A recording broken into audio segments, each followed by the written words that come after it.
అపారమైన నీ ప్రేమ, దయ, జాలి కొరకై కృతజ్ఞతాస్తుతులు చెల్లిస్తున్నాను.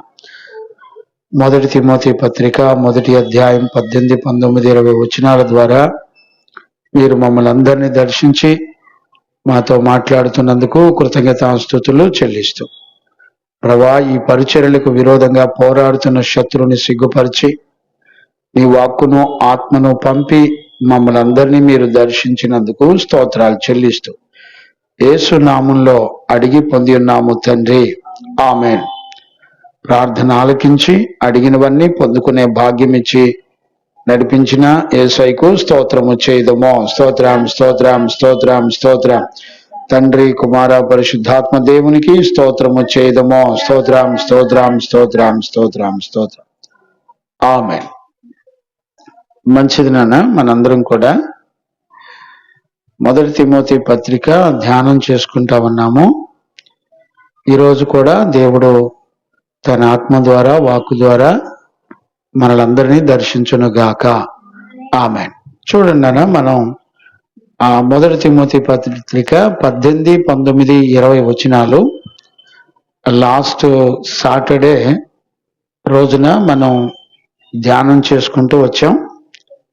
ఇందులో ఏ వచనంలో ఏ సంగతులు ఉన్నాయనే విషయాల వరకే మనం ధ్యానం చేస్తూ వస్తున్నాము. అందులో కొన్ని విషయాల వరకు మనం నేర్చుకుంటూ వచ్చాం. ఈరోజు మరికొన్ని విషయాలు పరిశుద్ధాత్మ దేవుడు మనందరితో మాట్లాడును గాక.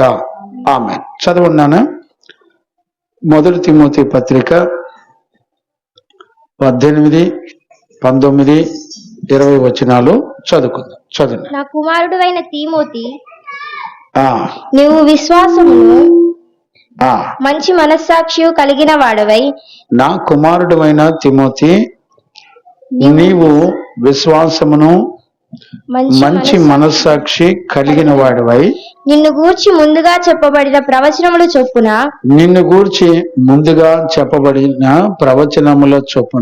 ఈ మంచి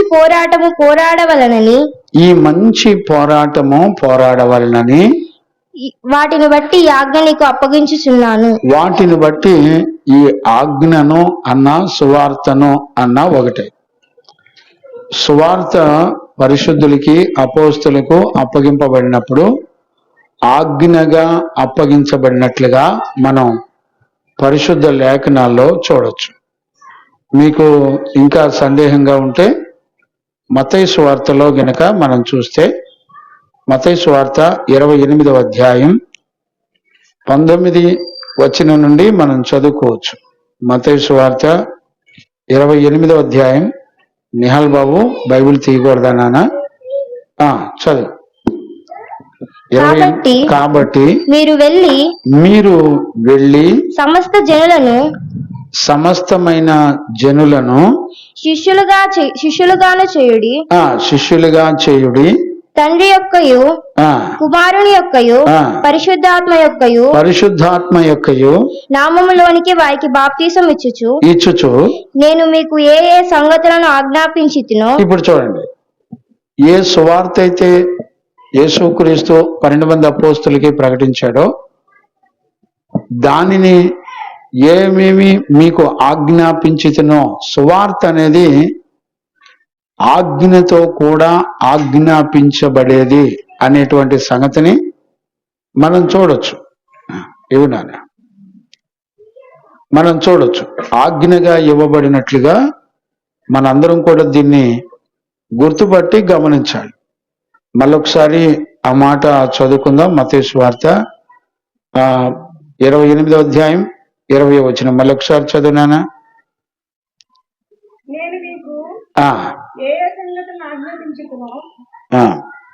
నేను మీకు ఏ ఏ సంగతులు ఆజ్ఞాపించితినో వాటన్నిటినీ గైకొనవలనని.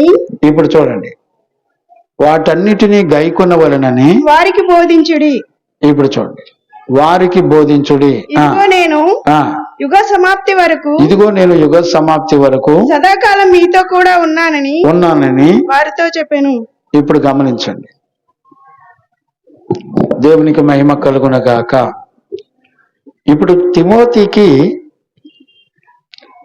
పౌలు చెప్పేటువంటి విషయాలు జ్ఞానంగా మనందరం కూడా అర్థం చేసుకోవాలి.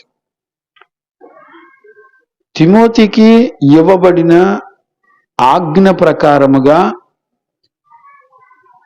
దైవజనుడు ఏం చేయాలి అనంటే పోరాడాలి అని చెప్తున్నాడు. చూడండి, సేవకుడు ఎప్పుడు కూడా పోరాడుతూ ఉంటాడు. అలాంటి వాడే దైవజనుడు. అంటే మనం లాస్ట్ సెక్షన్లో ఏమేమి పోరాటాలు ఉంటాయి, ఏమేమి పోరాడాలి అనే విషయాలు మనం చెప్పుకుంటూ వచ్చాం. నాకు గుర్తుండి 2 విషయాలు చెప్పినట్టుగా నాకు జ్ఞాపకం ఉంది. ఒక సేవకుడు ఏ ఏ విషయాల కొరకు పోరాటం చేస్తాడు. ఇప్పుడు పోరాటం చేయడానికి అతనుకున్న ఆధారం ఏంటంటే ఆజ్ఞతో కూడినటువంటి సువార్త. ఇప్పుడు పోరాడేది సువార్త ద్వారా పోరాడాలి. ఈ రోజున వాక్యానికి భిన్నంగా ఈ రోజున ఏం చేస్తున్నారంటే వాళ్ళ నోటి మాటలతో పోరాడుతున్నారు. నిజమైన సేవకుడు ఎప్పుడు కూడా వాక్యాన్ని బట్టి పోరాడుతూ ఉంటాడు. అర్థమైందా? నిజమైన దైవజనుడు ఎప్పుడు కూడా సువార్తలో ఉన్నటువంటి ఉపదేశం ద్వారా పోరాటం చేయాలి. ఇది దేవుని యొక్క ఆజ్ఞ. అది ఎవరికి ఇవ్వబడింది? తిమోతికి ఇవ్వబడింది. ఎవరు చెప్తున్నారు? అపోస్తలుడైన పౌలు చెప్తున్నాడు. ఏమని చెప్తున్నాడు? నానా సువార్త ద్వారా నీకు ఏమేమి ఆజ్ఞాపించబడిందో దాని ప్రకారంగా నువ్వు పోరాడాలి. అంటే అర్థం ఏంటి? సువార్త మన విరోధులందరితో యుద్ధం చేయగలిగింది ఏదైనా ఉందంటే సువార్త. ఇప్పుడు ఆ సువార్త అపోస్తులకి ఇవ్వబడింది. అపోస్తులు సర్వ ప్రపంచానికి అదే సువార్తను ప్రకటించి సంఘాలను కట్టారు. ఇప్పుడు చూడండి, ఇప్పుడు జ్ఞానంగా అర్థం చేసుకోండి. అపోస్తులు ప్రకటించిన సువార్తలో యేసు ప్రభు పుట్టినరోజులు కానీ, పెళ్లి రోజులు కానీ, క్రిస్టమస్లు కానీ, గుడ్ ఫ్రైడే కానీ, ఈస్టర్లు కానీ ఉన్నాయండి. వాళ్ళు కూడా అపోస్తులు సువార్త ప్రకటించారుగా. వాళ్ళు సువార్త ప్రకటించినప్పుడు వాళ్ళు ఎక్కడా కూడా సంఘాలకి పుట్టినరోజు దినాలు, తద్దినాలు, జ్ఞాపకార్థ కోటాలు, సంవత్సరిక కోటాలు. నేనేమంటానంటే యేసు ప్రభు పరిశుద్ధుడే కదా, ఆయన చచ్చిపోయాడు కదా, ఆయన చనిపోయి మరణించి తిరిగి లేచాడు కదా. యేసు ప్రభుకి సంవత్సరం జ్ఞాపకార్థ కోటం పెట్టారండి ఎక్కడన్నా బైబిల్లో? ఇంత జీవగ్రంథం రాసినప్పుడు చిన్న మాట రాయించలేడండి దేవుడు? అపోస్తులు లేకపోతే వాళ్ళు ప్రకటించిన సంఘ విశ్వాసులు చాలా మంది చనిపోయారు. ఎవరికైనా జ్ఞాపకార్థ కూటం పెట్టినట్టు కానీ, దినం పెట్టినట్టు కానీ ఏమన్నా రాశారండి బైబిల్లో? గమనించారు ఎక్కడనా? కొత్త నిబంధనలో ఎక్కడా కూడా చనిపోయిన వ్యక్తికి జ్ఞాపకార్థ కోటాలు, సంవత్సరిక కోటాలు పెట్టలా. ఏ రోజు చనిపోయారో ఆ రోజుతోనే మనం మరిచిపోవాలి. ఈ రోజున అదే పోరాడిద్ది, ఆ సువార్తే పోరాడుతుంది. అలాంటి వాడే దైవజనుడు. మనుషులు కల్పించిన పద్ధతులన్నీ అనుసరించి మన ఇష్టం వచ్చిన సేవలు చేసి, చూడండి, యేసు ప్రభు వచ్చిన తర్వాత ఆ 12 మంది శిష్యులు కానీ, సంఘాల్లో కానీ చాలా మంది విశ్వాసులు, పరిశుద్ధులు చనిపోయారు. ఎవరికన్నా మేము వెళ్ళి చిన్న జ్ఞాపకార్థ కూటం పెట్టామని బైబిల్ ఎక్కడన్నా ఒక సందర్భం అన్నా రాశారండి? రాయపు గారు రాశారా? రాయపు గారు అమ్మ చనిపోతే మనం దినం తద్దినం పెట్టామా? పెట్టలా. రేపొద్దు నువ్వు చచ్చిపోయినా కూడా పెట్టం. ఒకవేళ నీ కోసం పెట్టేవాళ్ళు ఊర్లో వాళ్ళు వస్తారేమో, మరి నాకు తెలియదు. అందులో రాయపు గారు, మా రాయపు గారు మంచోడు, సేవకుడిని రోడ్డు మీద అండేసినోడు, చాలా వండర్ఫుల్ మంచోడు. ఆయన చచ్చిపోతే దినం చేయరా అని గొడవలాడేవాళ్ళు వస్తారేమో రేపొద్దున నీ తరపున. బతికుండగానే లెటర్ రాసి సంతకం పెట్టు, ఎందుకైనా మంచిది. పెడతావా? రాసి పెట్టి, అయ్యా వాక్యానుసారంగా నన్ను బరియల్ కార్యక్రమం చేయండి అని చెప్పి పెట్టు. వాక్యానుసారంగా బైబిల్లో ఎక్కడ కూడా సమాధులు కట్టడం ఏమి ఉండదు. మట్టికి మట్టి కలిసిపోవాలి. సమాధులు కట్టేవాళ్ళు వేషధారులను రాయబడి ఉంది. బైబిల్ ఎందుకు చదువుతారు? బైబిల్ ఎందుకు చదువుతారంట? బైబిల్ని చదవరు, అపోస్తులు పరిశుద్ధులు సంఘాలకి ఏం బోధించారో నేర్చుకోరు, యేసు ప్రభు ఏం చెప్పాడో నేర్చుకునే వాళ్ళు ఎవరు లేరు. చదవండి మత్తయి సువార్త 27 ఎక్కడో చూడండి, 27, 13, 14 ఎక్కడో చూడండి.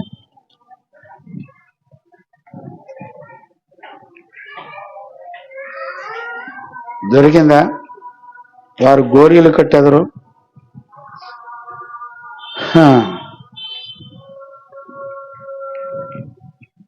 23, 27 చూడండి ఎక్కడ.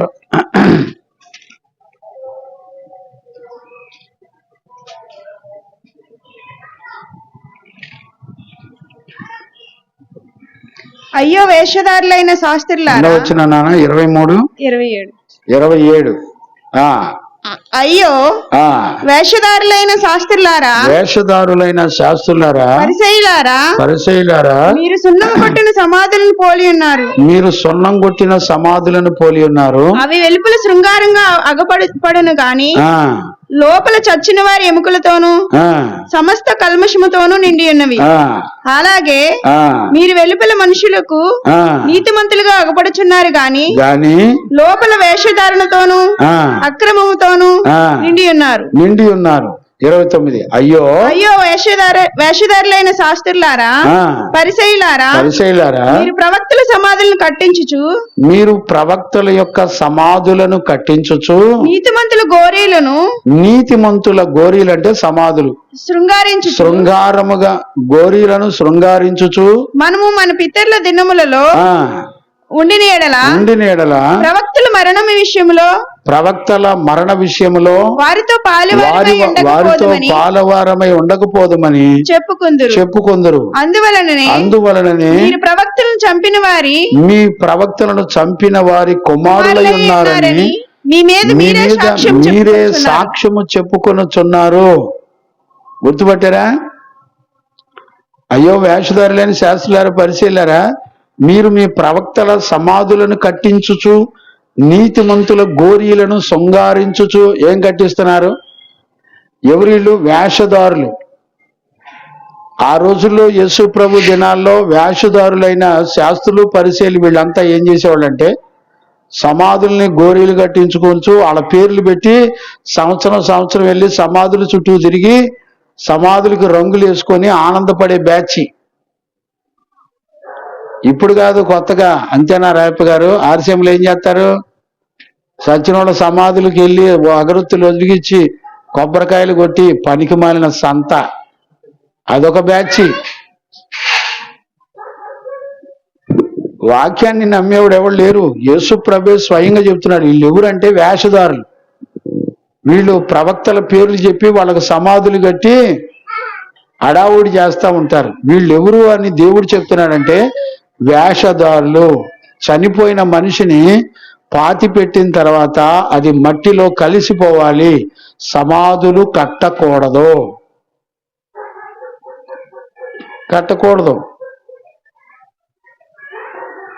ఇప్పుడు సమాధులు కట్టి ఆ బండ మీద చచ్చినోడు ఫోటో పెట్టి పుట్టినరోజు, పెళ్లి రోజు, అదేంటిది చనిపోయిన రోజు డేట్లు వేసి పలానా వివరాలు రాసి, ఏం మరి ఎక్కడ చూసి నేర్చుకున్నారు నాకు తెలియదు. యేసు ప్రభు మాదిరిగా ఉన్నాడుగా. యేసు ప్రభు గాని 12 మంది అపోస్తులు గాని వాళ్ళు చనిపోతే వాళ్ళ గోరీలు కట్టి వాళ్ళ పేర్లు ఏమైనా రాశారా? సమాధుల్లో కట్టారా? ఆ రోజుల్లో కొండలను తొలిపించుకొని ముందుగానే కట్టుకునేవాళ్ళు. ఏదో ఒక ఆధారం చూపించుకుంటారు. రైట్. ఇప్పుడు ఈరోజు మనకు అర్థం కావాల్సింది ఏంటంటే, తిమోతికి చెప్తున్నాడు, సువార్త విశ్వాస పక్షాన మనము పోరాడాలి అని రాయబడి ఉంది. చదవండి. ఫిలిప్పీ పత్రిక 1:27 ఎక్కడ చూడండి.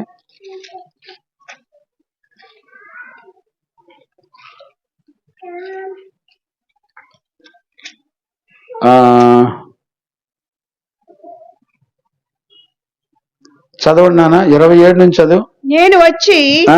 మిమ్మల్ని చూచినను ఆ, రాకపోయినను మీరు ఏ విషయంలోను ఎదిరించి వారికి బెదరక అందరూ ఒక్క భావముతోను సువార్త విశ్వాస పక్షమున పోరాడుచు. చూసారా, దైవజనుడు చేయాల్సిన పని ఏంటంటే సువార్త ఏం చెబుతుంది అది చెప్పటమే పోరాటం. ఇప్పుడు జనాలందరూ నన్ను ఎందుకు తిట్టుకుంటారు చెప్పండి? వాక్యంలో ఉన్నది చెప్తున్నాననే కానీ వ్యక్తిగతంగా మీతో నాకేమైనా గొడవలు ఉన్నాయా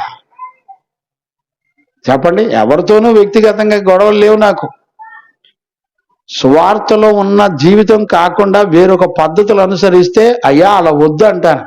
నీకు నచ్చితే మానేయని, లేకపోతే నీ ఇష్టం వచ్చినట్టు పొరలరాదు, నిన్నెవడు అడ్డుపడతాడు. వాక్యం చెబుతాను అంతే, విని మనసు మార్చుకో, లేకపోతే నీకు నచ్చినట్టు బతుకు. Praise the Lord. అర్థమైందా లేదా? ఎవరిష్టం వాళ్ళది, చెప్పడం నా ధర్మం. వినకపోతే నీ ఎచ్చులు నువ్వే అనుభవించు, ఎవడు కాదంటాడు. సరి చేసుకోండి, వాక్యంలో ఉన్నది చెప్తున్నాడా లేదా పరీక్షించుకోండి. Praise the lord. దేవునికి మహిమ కలుగును గాక. అబ్బాయి బ్యాటరీలు దిగిపోతున్నాయంటే. Praise the Lord, praise the Lord. Amp కదిలిచ్చిందా? యాంప్ సౌండ్ ఎంత ఉంది? ఏమో పట్టుకోండి అమ్మా, దెయ్యల్లా దిమ్మల్లా చూస్తావే.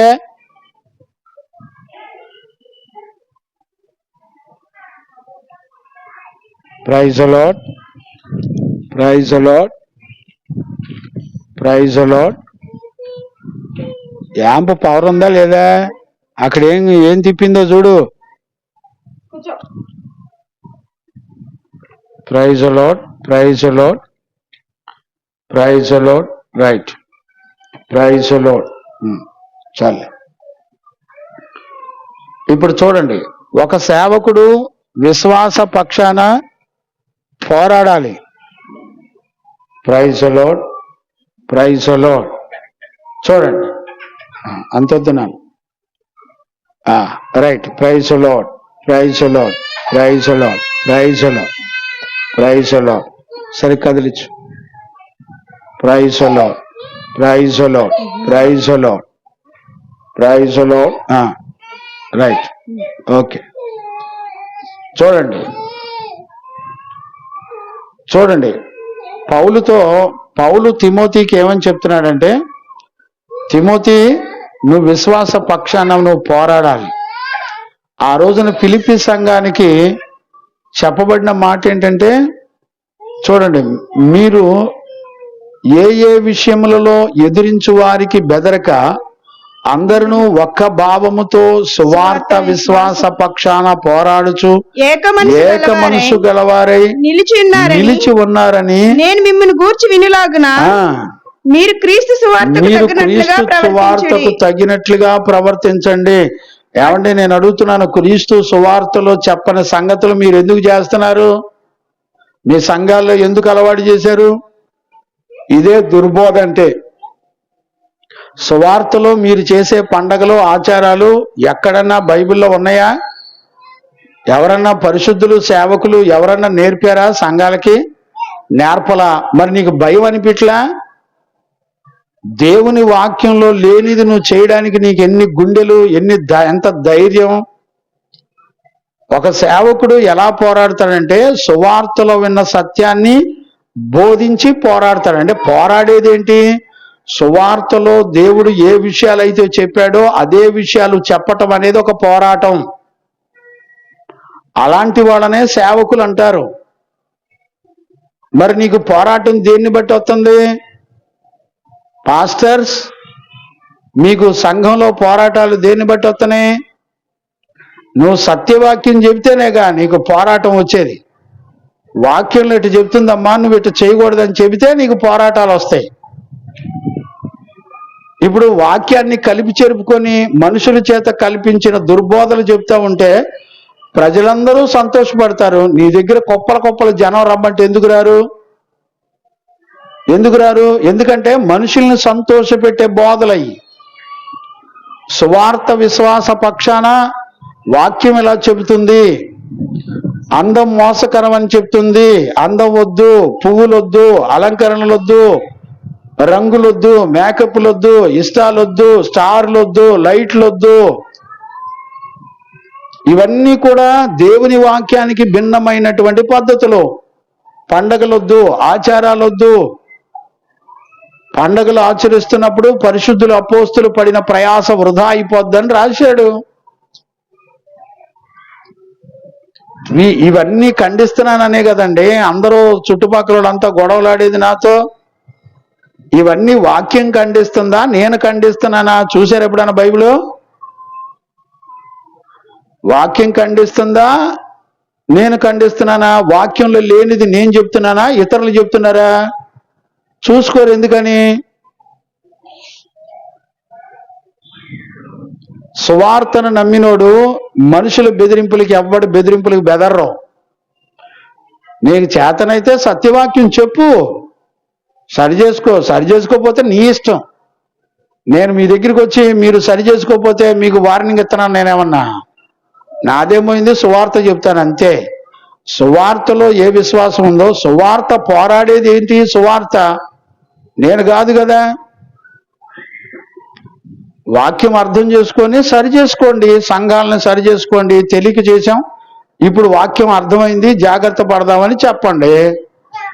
మనుషులను సంతోషపెట్టి మాయ మాటలు చెప్పి ఎన్ని సంవత్సరాలు సేవలు చేస్తారు? ఒకడు ఉద్యోగాలు చేసేవాడు, ఒకడు ఏమో ప్రతిసారి చెప్తూనే ఉంటా. రైట్, వినేవాడు బాగుపడతాడు, లేకపోతే పోతాడు. అందుకనే ఒక దైవజనుడు ఎలాగుండాలి తిమోతితో చెప్తున్నాడు. తిమోతి, నీవు ఏ ప్రవచనం ద్వారా, ఆజ్ఞ ద్వారా నీకు సువార్త ప్రకటించబడిందో ఆ సువార్తకు ఉన్నటువంటి విశ్వాస పక్షాన నువ్వు ఖచ్చితంగా పోరాడాలి. ఇది చెప్పింది. ఏదైనా సువార్త ద్వారా పోరాడాలి. దేవునికి మహిమ కలుగునుగాక. Praise the Lord. సువార్తలో ఉన్న సత్యము చెబితేనే నీకు పోరాటం స్టార్ట్ అవుద్ది. నీకు సంఘంలో పోరాటం లేకుండా ఉందంటే అర్థం ఏంటి? నువ్వు సువార్తను కలిపి జరిపితే దర్జాగా ఉంటారు. అందరికి ఇష్టం అదే కదా. అందరూ పూలు పెట్టుకోవడం ఇష్టం. పిల్లలకు నల్లదారాలు కట్టుకొని, పెద్దోళ్ళు పిల్లలు, చిన్నోళ్ళు లేరు పెద్దోళ్ళు అన్ని జల్లు కట్టుకుంటున్నారు. సిగ్గనిపించటంలా? దేవుని వాక్యాన్ని నమ్మేగా గుడికి వెళ్ళేది. ఏం నమ్మావు? నీ ఎచ్చులంతే, నీ సోకులంతే, నీ నల్లదారాలంతే, నీ బొట్లు మనుషులు కల్పించిన ఆచారాలు అంతే. మార్చుకోరా? మార్చుకోరు.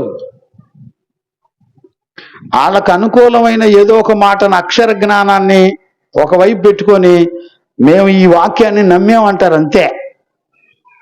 బిడ్డలారా, పౌలు తిమోతికి చెప్తున్నప్పుడు తిమోతికి చక్కటి పాఠం నేర్పుతున్నాడు. ఏమని నేర్పుతున్నా అంటే, నాయనా నువ్వే సువార్త ఉందో ఆ సువార్తలో ఉన్న సత్యము చెబుతూ పోరాటం చేయి, నువ్వు అక్కడే నిలబడుండు అని దేవుని యొక్క వాక్యం చెప్తుంది. దేవునికి మహిమ కలుగునుగాక.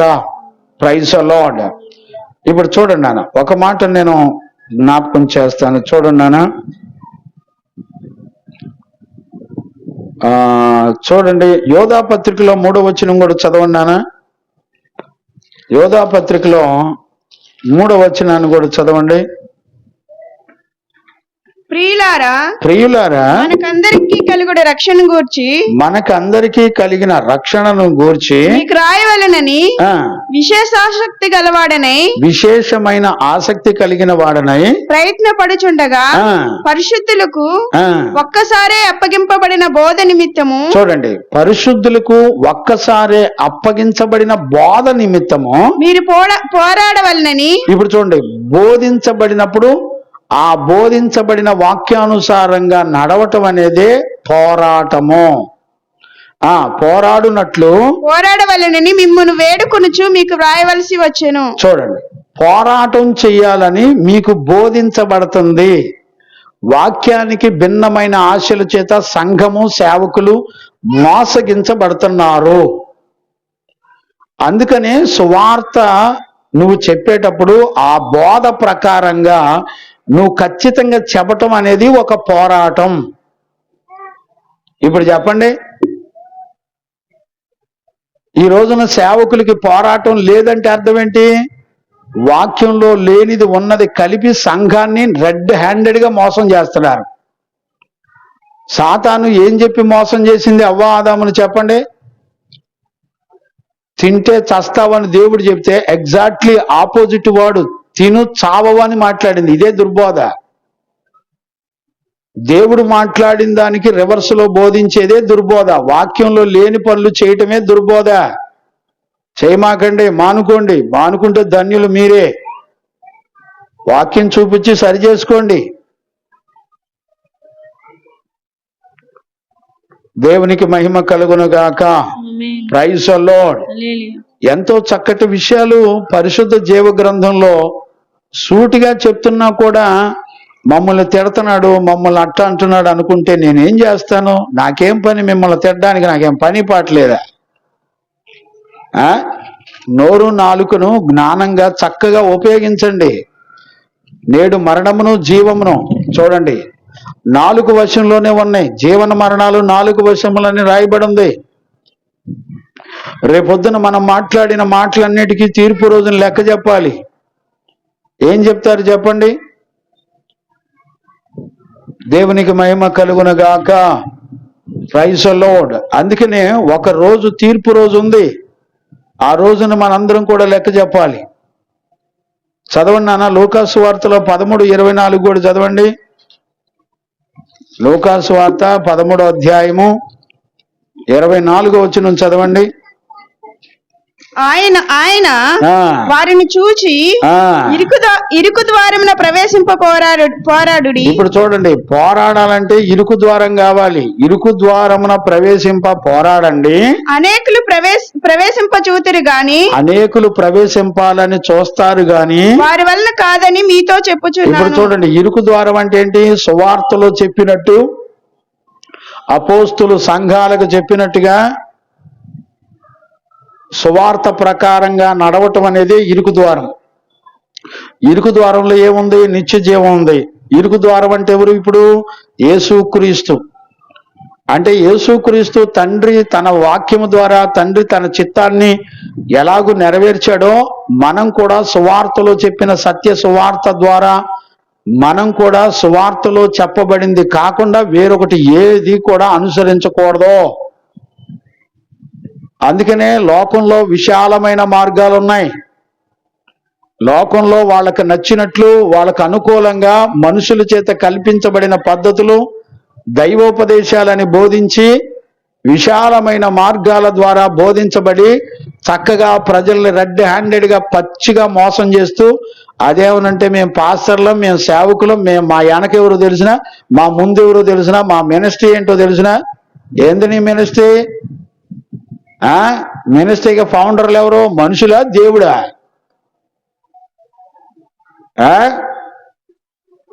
జాగ్రత్త. బుద్ధి జ్ఞానం లేకుండా సేవ చేయొద్దు. తెలుసుకోండి, సేవ చేయండి, సరి చేసుకోండి. ఇరుకు ద్వారమున ప్రవేశించాలని చాలా మంది ప్రయత్నం చేస్తారు. వాళ్ళ వల్ల కాదు. ఎందుకని?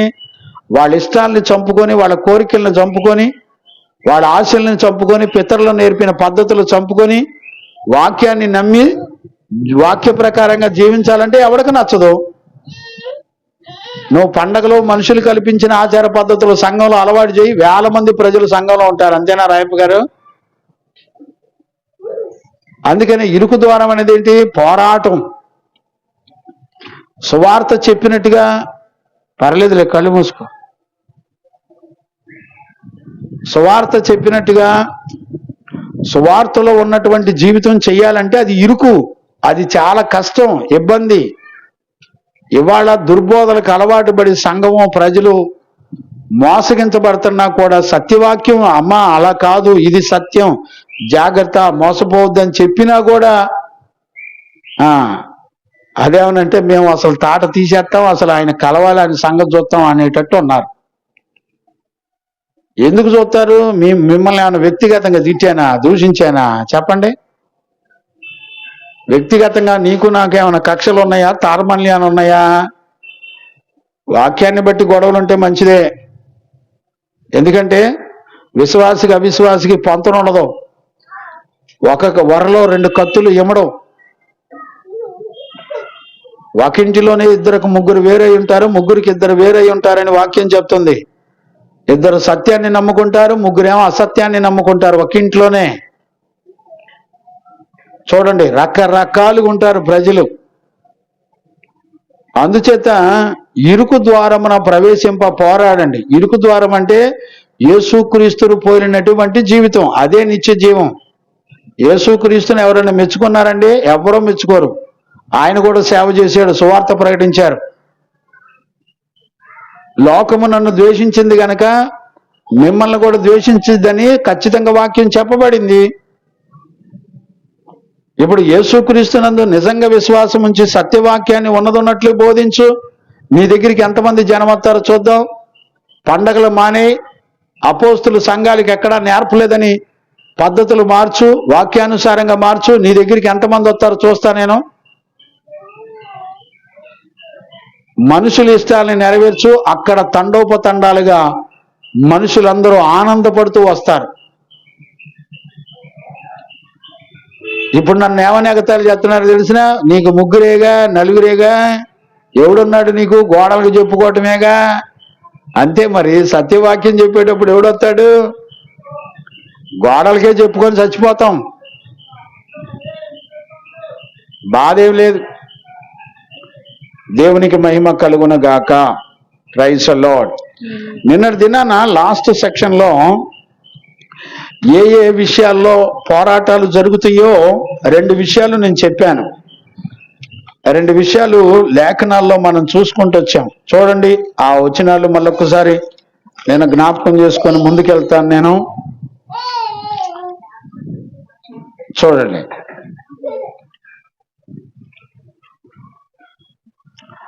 అపవాది ఎవరెవరితో పోరాడుతాడు అనంటే నేను చెప్పాను. మొట్టమొదటిగా దేవుని యొక్క వాక్యం చెప్పిన విషయం ఏంటంటే అవిశ్వాసుల మనోనేత్రాలకు గుడ్డితనాన్ని కలుగ చేస్తుంది. ఆ మాట ఎక్కడ చదివాము? 2వ కొరింథీ పుస్తకం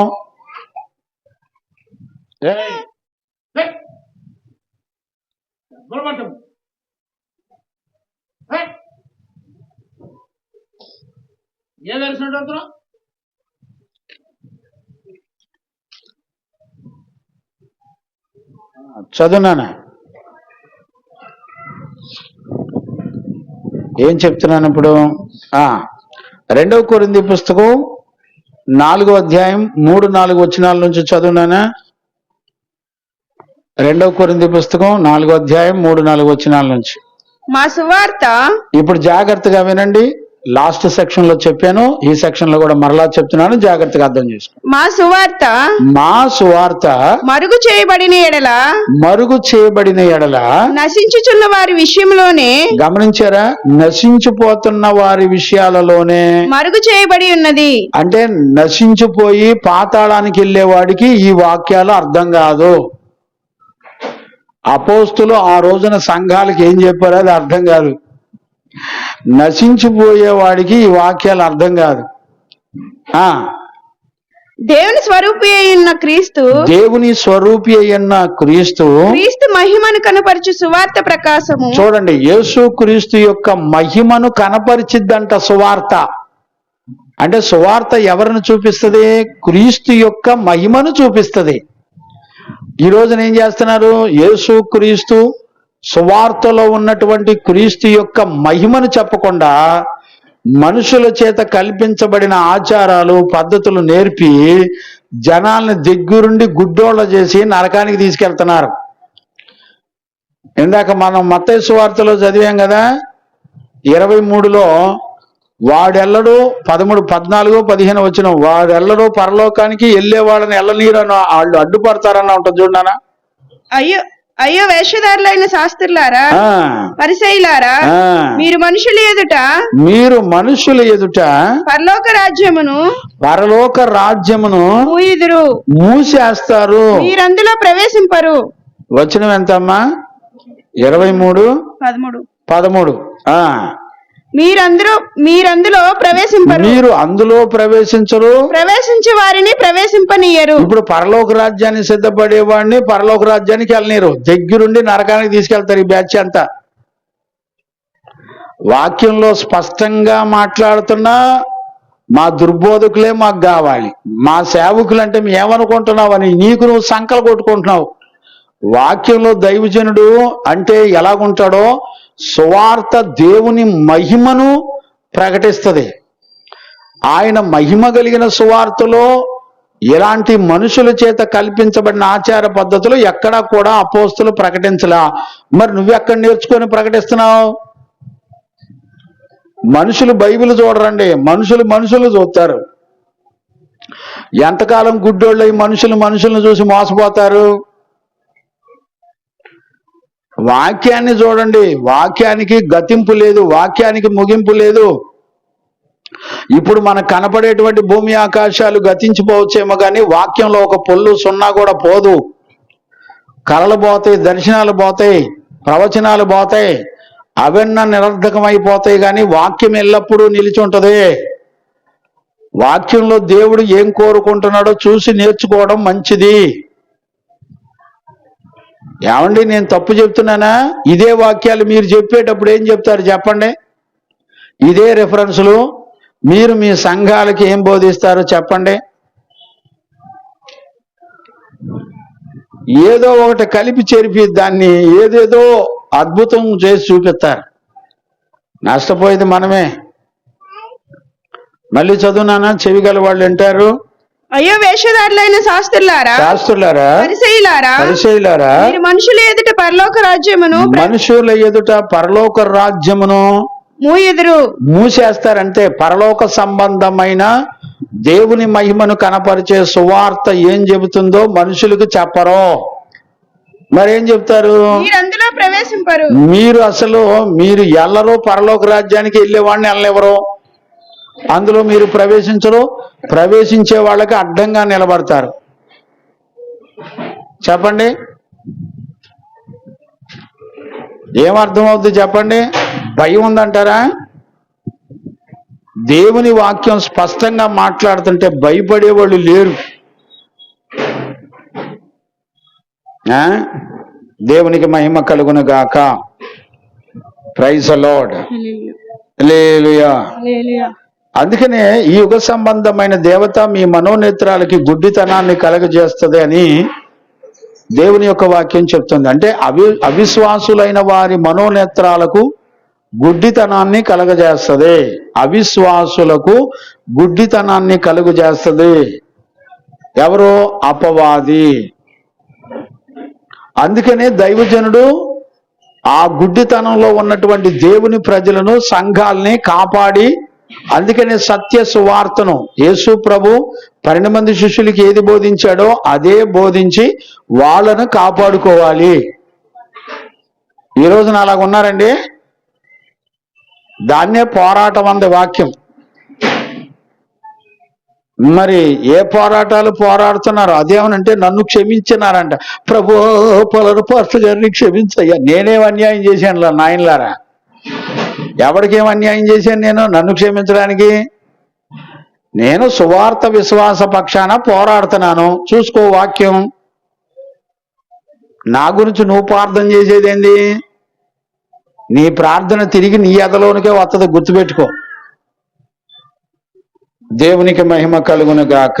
ఇప్పుడు అపవాది ఎవరితో పోరాడుతుందంటే అవిశ్వాసులైన వాళ్ళకి గుడ్డితనాన్ని కలుగజేసి పోరాడుతుంది. ఇది మనం లాస్ట్ సెక్షన్లో మొదటి పోరాటాన్ని మనం చూసాం. రెండవది విశ్వాసులైన వారితో కూడా అది పోరాడుతుంది. ఎలా పోరాడుతుంది? విశ్వాసులైన దేవుని పిల్లలను ఎవరిని మింగుదునా అని అపవాది పోరాడుతుంది అనే విషయాన్ని మనం చూసాం. ఎక్కడ? మొదటి పేతురు పత్రిక 5:8 మనం చూసుకుంటూ వచ్చాం. చదవండి నా మాటను కూడా.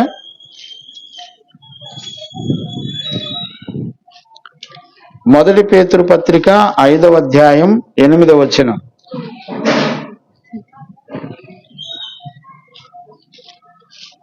యాకోబు ముందులో ఉంటుంది, ఆ యాకోబు తర్వాత ఉంటుంది.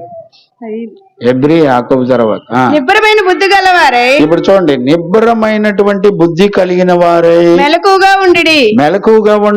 మీ విరోధి అయిన అపవాది ఇప్పుడు చూడండి, మీ విరోధి అయిన అపవాది గర్జించు సింహం వలె ఎవరిని మృంగుదునా అని వెతుకుచూ తిరుగుచున్నాడు. ఇప్పుడు చూడండి, దేవుడు నీతో ఏం మాట్లాడా, ఏ మహిమ కలిగిన సువార్త నీతో మాట్లాడిందా అని నీకు కల్పించి దుర్బోధ చెప్పడానికి వాడు సింహం వలె మింగటానికి వస్తాడంట. వాడు నీతో పలకరించడానికి, ప్రేమ చూపించడానికి వస్తాడా? వాడు మింగటానికి వస్తాడు వాడు. ఇప్పుడు అందుకనే మనం లాస్ట్ వాక్యంలో మనం ఏం చదువుకున్నాం? లూకా 22:31 సీమోను సీమోను, సాతాను నిన్ను పట్టి గోధుమల వల్లే జల్లించును అని చెప్పి చదువుకున్నాం. నీ విశ్వాసము తొలగిపోకుండానట్లు నేను నీ కొరకు ప్రార్థన చేశానని చెప్పాడా లేదా? గమనించండి.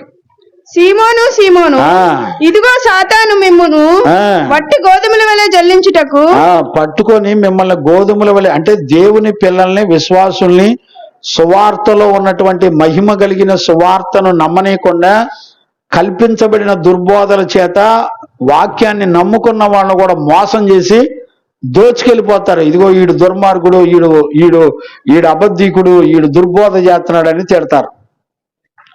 సత్యవాక్యాన్ని నమ్మిన పిల్లలను కూడా మోసం చేసి తీసుకెళ్ళిపోతారు. అంటే ఒకటి, మనం పోరాడేది ఎవరితో?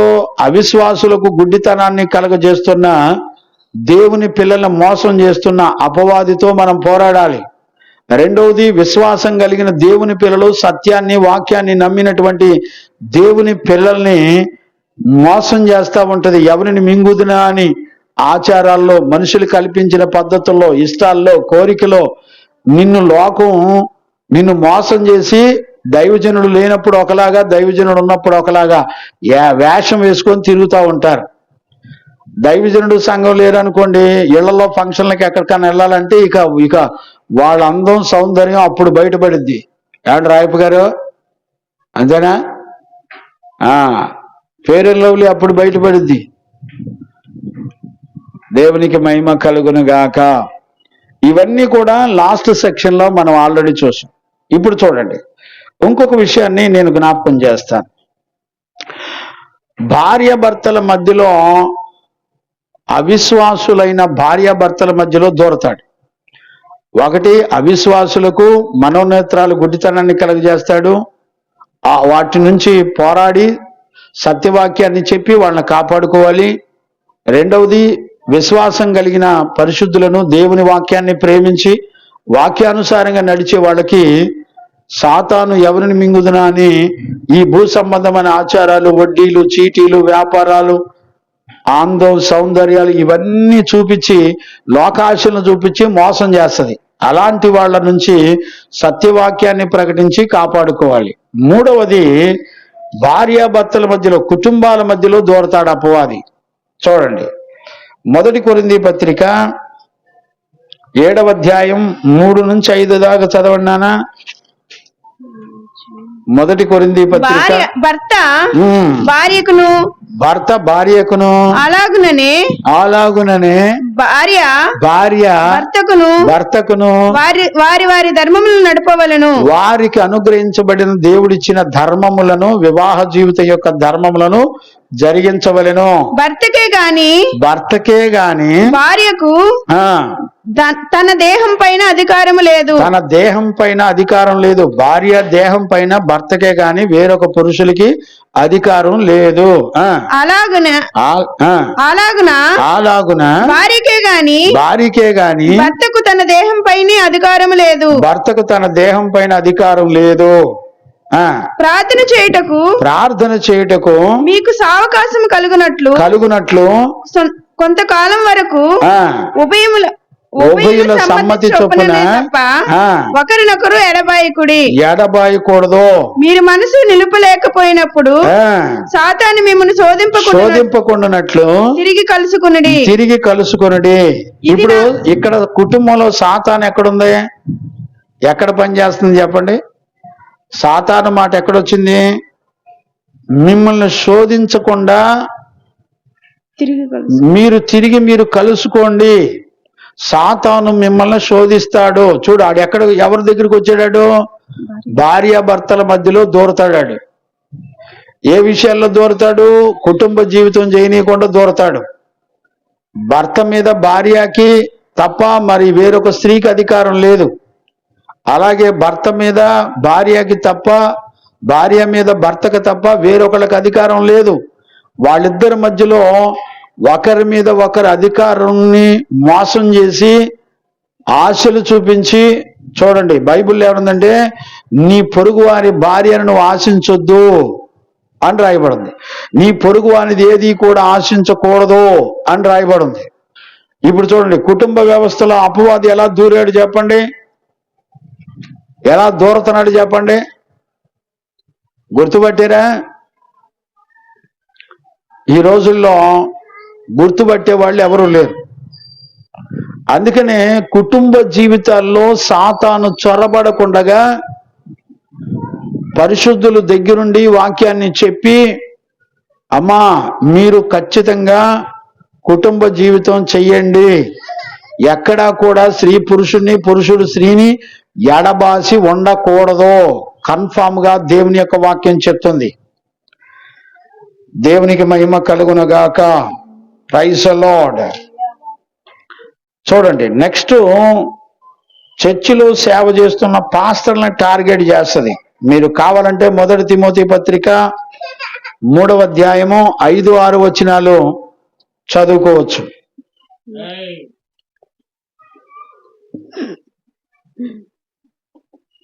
చదువునానా? ఎవడైనను తన ఇంటి వారిని ఏలనేరకపోయిన ఎడల, ఇప్పుడు చూడండి, ఇంటి వారిని ఏలనేరకపోయిన ఎడల అతడు దేవుని సంఘమును ఎలాగ పాలించును. ఇప్పుడు చూడండి, తన ఇంటిలో భార్య పిల్లల్ని రక్షించుకొని వాళ్ళని ఆత్మ సంబంధమైన బిడ్డలుగా సేవకుడు నడిపించుకోవాలి. కానీ ఈ రోజున కుటుంబ జీవితంలో భార్య పిల్లల్ని, కుటుంబాలని కాపాడుకోకుండా సేవలు చేసే పాస్టర్లు చాలా మంది ఉంటారు. ఏమండి, సంఘానికి వాక్యంలో ఉన్న జీవితం కంటే సంఘం ఎలా తయారైద్దంటే, ఎవడెవడిని మోసం చేసినా పర్వాలేదు, ఎవరెవరు అక్రమ సంబంధాలు పెట్టుకున్నా పర్వాలేదు, వాళ్లే మాకు సేవకులు, వాళ్లే మాకు పాస్టర్లు. ఎక్కడ నేర్చుకున్నారో మరి నాకు తెలీదు. శరీర ప్రేమలు ఎందుకు నానా? దేవుడు వద్దన్నాడుగా, మీకెందుకు బాధ? దేవుడు రిజెక్ట్ చేస్తే, దేవుడు డిలీట్ బటన్ నొక్కితే సంఘం ప్రజలందరూ మాకు ఈయనే కావాలి, మాకు ఏమే కావాలి, మాకు ఈళ్లే కావాలి, మాకు ఈళ్లే పాస్టర్లు కావాలి, మాకు వాళ్ళే కావాలని కోరుకొని పెట్టుకుంటున్నారు. గమనించారా? ఈ రోజుల్లో ఎవరికి అర్థం కావట్లా. మొట్టమొదట సేవకుడు తన కుటుంబాన్ని ఏలాల, తన పిల్లల్ని ఏలాల. గొర్రె కడుపున గొర్రెలే పుట్టాలా, మేకలు పుట్టకూడదు. సేవకుడు కడుపున సేవకులే పుట్టాలా, వాళ్ళ పిల్లలు నీతిమంతులే అవ్వాలా, వేరొక బ్రీడ్ రాకూడదు. ఈ రోజున మిమ్మల్ని నడిపిస్తున్న నాయకులు, పాస్టర్లు, మరి సేవకులు అనబడిన వాళ్ళు అలాగున్నారండి. అక్రమాలతో మోసం చేస్తున్నా కూడా సంఘం ఒప్పుకుంటుంది, మా పాస్టర్ గారు అంతే, ఏం కాదులేండి అని ఒప్పుకుంటున్నారు. దేవుని తీర్పులకు భయపడేవాళ్ళు ఎవడు లేడు. శరీర ప్రేమలు ఎక్కువైపోయినాయి.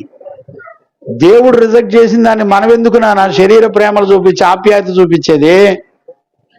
మీ ఆత్మలు ఎవరు వాక్యం చెప్తే రక్షించబడతారు? చూసారా ఎప్పుడన్నా బైబిల్ని?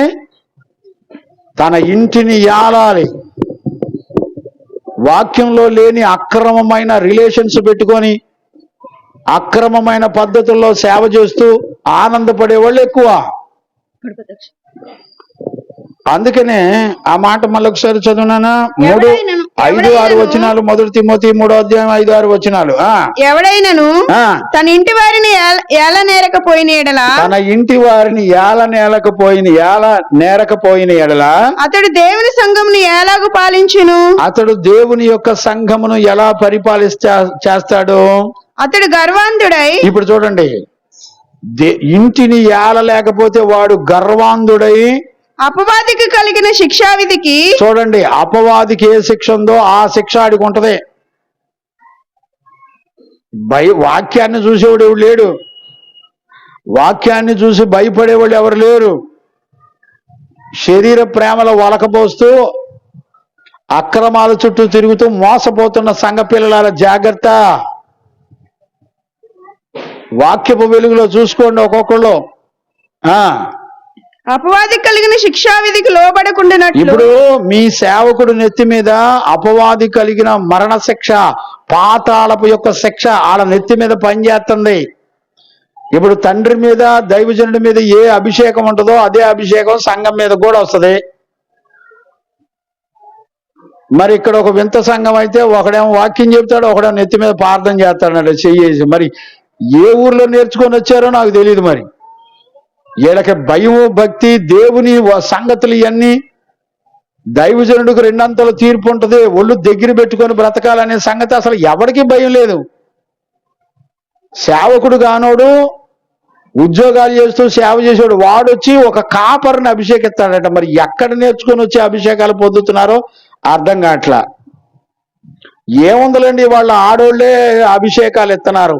పాస్టర్లకి, మగోళ్ళకి ఆడోళ్ళు అభిషేకాలు ఇస్తున్నారు.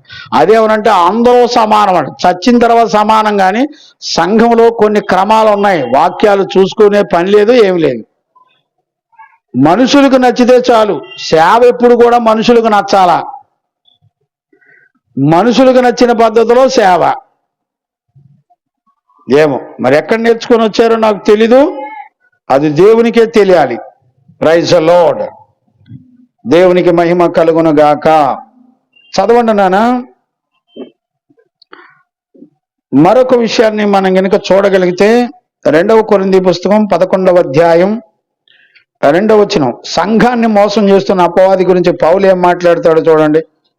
దొంగ అపోస్తులను దేవాశక్తితో, ఇప్పుడు చూడండి, దైవాసక్తితో మీ ఎడల ఆసక్తి కలిగి ఉన్నాను. చూడండి, పరిశుద్ధులు అపోస్తులు దైవాసక్తితో మీ ఎడల ఆసక్తి కలిగి ఉన్నాను. ఎందుకనగా పవిత్రురాలైన కన్యకనుగా.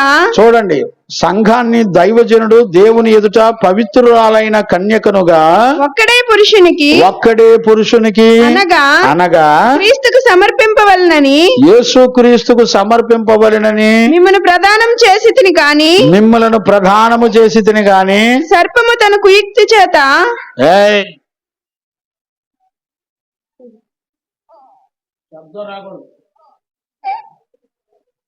సర్పము తన కుయుక్తి చేత హవ్వను మోసపరిచినట్లు. ఇప్పుడు చూడండి, హవ్వను మోసపరిచినట్లు మీ మనసులు చెరపబడి క్రీస్తు ఎడలనున్న సరళత నుండి పవిత్రత నుండి ఎట్లైనను తొలగిపోవునేమో అని భయపడుచున్నాను. గమనించారా? క్రీస్తు యొక్క సరళత అంటే అర్థం ఏంటి? ఆయన జీవితం అనొచ్చు, లేకపోతే సువార్త అనొచ్చు, సువార్తలో ఉన్న మహిమ అనొచ్చు. అందులో నుంచి మిమ్మల్ని సాతాను మోసం చేసి తప్పించేస్తుంది దుర్బోధలు చెప్పి. దేవునికి కన్యకనుగా ప్రదానం చేసేవాళ్ళు ఎవరు? సేవకుడు. ఒక్కడే పురుషుడైన నా యేసుక్రీస్తు ప్రభుకి సంఘమును, కన్యక సంఘమును, వధువు సంఘమును ప్రదానం చేశాడంట. ప్రదానం చేయబడిన దేవుని సంఘమును ఏం చేస్తున్నారు ఇవాళ? సాతాను మోసం చేసి, చెరపట్టి మోసం చేసి మిమ్మల్ని క్రీస్తు సరళత నుండి, పవిత్రత నుండి తప్పించేస్తున్నాడు. మరి మీరు వినేటప్పుడు ఎలా వింటున్నారో మీ మనస్సాక్షికి ఏమర్థమవుతుందో యేసయ్యకే తెలియాలి. దేవునికి మహిమ కలుగును గాక. Praise the lord. ఎక్కడ దాకా చదివానా? 4 వరకు చదివామా? ఓకే, అక్కడే 13, 14, 15 కూడా చదువు. అక్కడ ఏమని రాస్తాడంటే దొంగ అపోస్తులను చదువునా. ఏలయనగా అట్టివారు క్రీస్తు యొక్క అపోస్తుల వేషము ధరించుకున్న వారై ఉండి దొంగ అపోస్తులను మోసగాండ్రగు పనివారినే ఉన్నారు. మోసం చేసే పనులు వీళ్ళంతా. సువార్తకు భిన్నమైన వాటిని బోధించి ఏం పర్లేదు, దేవుడు నువ్వేం చేసినా క్షమిస్తాడు, ఆయన దయ కలిగిన దేవుడు, ప్రేమ కలిగిన దేవుడు అని చల్లటి ఐస్ క్రీమ్ మాటలు చెప్పి నువ్వు మనుషులు కల్పించిన ఆచార పద్ధతులన్నీ చెయ్యొచ్చు, చెయ్యండి. చూసారా, సమాధులు కట్టడం, దినాలు చేయటం, సంవత్సరికాలు చేయటం, జ్ఞాపకార్థాలు కోటాలు పెట్టడం. బైబిల్లో యేసుక్రీస్తు కాడించి అపోస్తుల కాడించి పరిశుద్ధులు చాలా మంది చనిపోయారండి. ఎవరికన్నా దినం తద్దినాలు జ్ఞాపకార్థ కోటాలు పెట్టారండి? బైబిల్ని చదివేవాడు ఎవడు లేడు, అర్థం చేసుకునేవాళ్ళు ఎవరు లేరు. అపోస్తుల ద్వారే కదా సువార్త బయటకు వచ్చింది. అపోస్తులు ప్రకటించిన సువార్త పరలోకం అంగీకరించింది. పరలోకమంతా కూడా పాపి రక్షించబడిన చక్కటి సువార్త. ఆ సువార్తలో ఇలాంటి చెత్త అనుభవాలు సంఘాలకు నేర్పలా. అందుకని పౌలు అంటాడు, నువ్వు పోరాడు తిమోతి, నీకు అనుగ్రహించబడిన మహిమ కలిగిన సువార్త నీకేం చెప్పిందో ఆ సువార్త విశ్వాస పక్షాన నువ్వు పోరాటం చెయ్యి. అంటే సువార్తలో ఉన్న సత్యము ఉన్నది ఉన్నట్లుగా బోధించండి. ఈ రోజున ఎవరున్నారు చెప్పండి?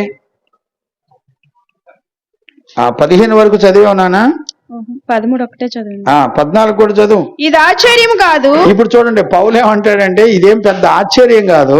సాతాను తానే వెలుగుదూత వేషం ధరించుకొని ఉన్నాడు కనుక. చూడండి, అపవాదే వెలుగు వేషం వేసుకున్నాడంట. ఇప్పుడు వెలుగే కదండి, ఇది కూడా వెలుగే కదండి అని చెప్పి మోసపరుస్తా ఉంటది అపవాది. యేసయ్య వెలుగే, అపవాది కూడా వెలుగే. ఏ వెలుగు మనల్ని ఎలా మోసం చేస్తుంది ఎవరికి తెలుసండి? ఇప్పుడు అపవాది కూడా యేసయ్య లాగా మాట్లాడిద్ది, తీయటి ప్రసంగాలు అద్భుతంగా చేసిద్ది. వాళ్ళు చేసినట్టు, వాళ్ళు కోరుకున్నట్టు నీ జీవితంలో అద్భుతాలు సూచక్రియలు జరుగుతాయి, మాత్కార్యాలు జరుగుతాయి, గొప్ప కార్యాలు జరుగుతాయి. సాతాను వెలుగే, యేసయ్య కూడా వెలుగే. ఏ వెలుగు ఎవరిని ఎట్ట నడిపిస్తుంది చెప్పండి?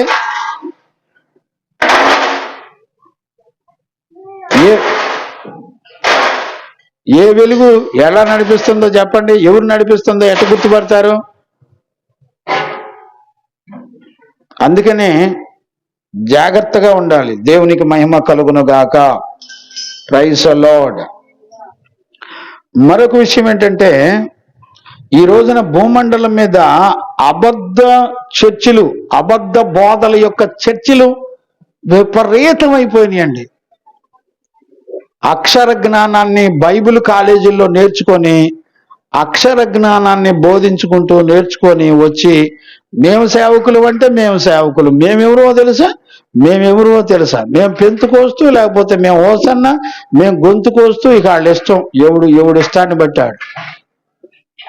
వాక్యం ఏం చెప్తుందో చూసేవాళ్ళు ఎవరు లేరు. అందుకనే సంఘము సర్వాంగ కవచాన్ని ధరించుకోమని చెప్పింది. దేవునికి మహిమ కలుగును గాక. చూడండి, ఎఫెసీ పత్రిక 6వ అధ్యాయం 10 నుంచి చదువునా.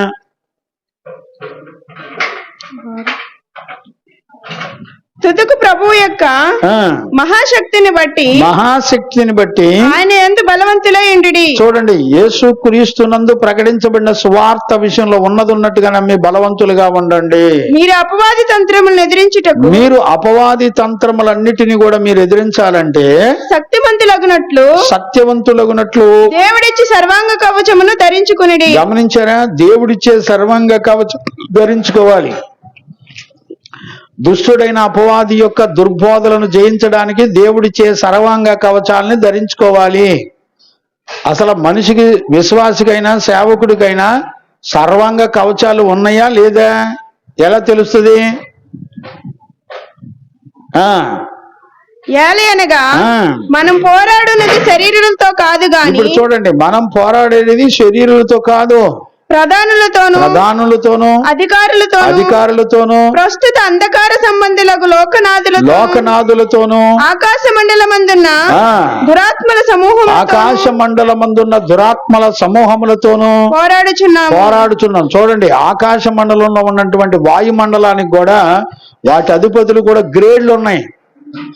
అధిపతులు ఉన్నాయి, అసిస్టెంట్లు ఉన్నారు, సూపర్వైజర్లు ఉన్నారు, పెద్ద పెద్దోళ్ళు ఉన్నారండి. చూసారా?